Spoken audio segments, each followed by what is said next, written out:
I call the member for Bradfield. Thank you, Mr Deputy Speaker. The M2-F3 missing link is greatly needed in my electorate of Bradfield to relieve the severely overloaded Pennant Hills Road and the Pacific Highway, to improve journey times for those travelling between Sydney and the Central Coast, and to deliver safety and amenity benefits to local residents. Pennant Hills Road is part of the designated national highway, and it's the current link between the M2 and the F3. And it's consistently one of the slowest, most unsafe and heavily trafficked arterial roads in New South Wales. Key design principles for the F3-M2 missing link have been identified and work done over the last decade. A 2004 study by Sinclair Knight Mertz identified air quality, alternative transport options and noise impacts as the areas the community wanted to be scrutinised. The SKM study found the project is capable of delivering positive benefits in each area, including reduced noise for 94% of residents and air quality improvements by removing stop-start conditions and allowing ventilation of emissions. The most recently published New South Wales Government estimate of the cost of this new road is $4.75 billion, so a project of this scale is likely to require funding from the New South Wales and federal governments as well as private sector involvement.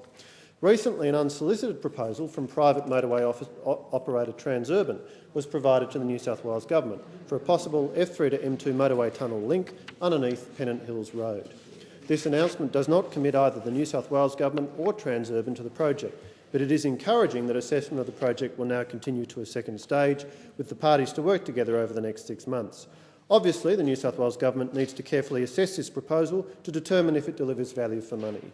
I want to put on the record my belief that private sector involvement, such as that offered by Transurban, offers the potential for the F3-M2 missing link to come to reality more quickly than if it were left to be wholly funded by government. The experience with other roads in the Sydney area, such as the M2 and the M7, supports this belief. Unfortunately, neither New South Wales Labor nor federal Labor delivered the F3-M2 missing link. In the 2011 federal budget, Labor removed from the forward budget estimates $150 million, which had previously been set aside for a feasibility study and initial planning work into the F3-M2 missing link. The Minister for Infrastructure and Transport, Anthony Albanese, continues to provide a murky picture of where the government stands on this funding.